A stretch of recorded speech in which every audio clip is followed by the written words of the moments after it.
Shivy Jervis, futurist and specialist in human-centered innovation. Shivy, hello, welcome. Hi, thank you for having me in your hot seat today.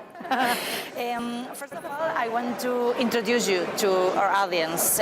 You were named one of Britain's leading women of the year 2021. You advocate human-led innovation, taking into account digital advances, specific scientific developments, and our own psychology as well. Yeah, absolutely. So, could you please introduce yourself to our audience? Tell us more about you. So I'm what they call a forecaster or a futurist, and what we mean by that is we look very carefully at what's happening around us in the markets, in the economies, with businesses, with everyday consumers, to find those hidden patterns and those shifts, those meaningful transitions that are coming, and we try to prepare people for it. So that's what I do. I go around and speak to big audiences to give them a really good window in what is going to happen in the next 6 months, 1 year, 2 years, 5 years, sometimes even looking, 10 years in the future.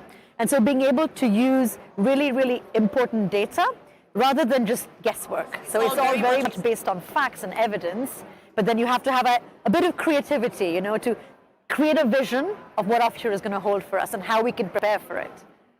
How is going to be the future if we talk about mobility? So future of mobility field is going to be heading towards what we call mobility 5.0. And that's going to be a part of our digital society. And by digital society, I mean the everyday users of all these services, whether it's insurance, whether it's finance, automotive, transport, energy, everything that makes up the mobility ecosystem. How can we as consumers be put at the center of everything? So citizen-centered mobility is what will take us to mobility 5.0. Because right now we are at Industry 4.0. Okay, the fourth industrial revolution, we are halfway through it. And we are headed towards 5.0, meaning what are these new innovations that are really human-centered, that cater to a regular person, and they are not just about the technology, they're about people.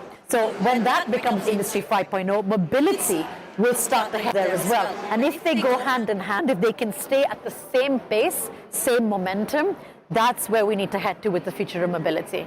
And how can we become a customer to this mobility 5.0 of the future? What would be our role as persons in this new society?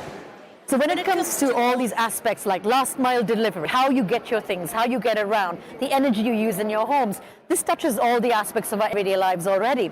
And we're seeing a lot of the different companies and businesses in the mobility sector really start to create a future version of their own consumers as well. What is this ecosystem that a consumer can expect as soon as they step out of their front door?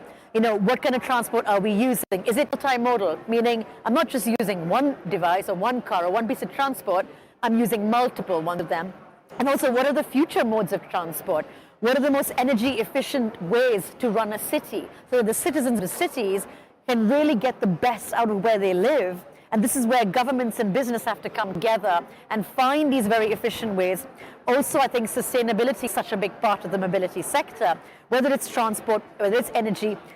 How do we actually create an ecosystem where we make sure that it's not just something you do now, but it can really stay the medium and long term and grow and help communities become big, better, faster, stronger, to really thrive within the mobility that their cities offer them. You are known as a tech for good expert as well. So how we use technology and data to achieve this goal? Well, using a lot of the data we have in our hands is the best way to really create these connected systems of the future. But what we have to do is actually combine that with AI. And now, what I mean by AI is not complex. It's just a line of code. The code is basically saying, here's a piece of information. The AI is effectively saying, here's what we do with that. And it says to the data, all right, if I read this, then that. If this, then that. That's all it's doing, is it's applying logic to the information. So if you have 50 words, if you just imagine 50 words in a bowl, what the AI is coming and doing is it's stringing them together in a way that makes a full sentence. It makes sense. So you can't have just the data without the AI. You need the doctor to tell you what it actually means. And then what you add to that is Internet of Things or connectivity.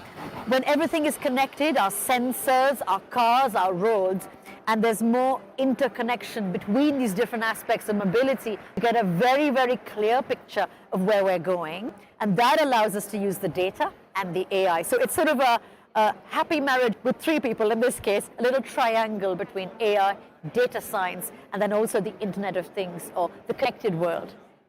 Shivy Jervis, thank you so much for being with us. My absolute pleasure.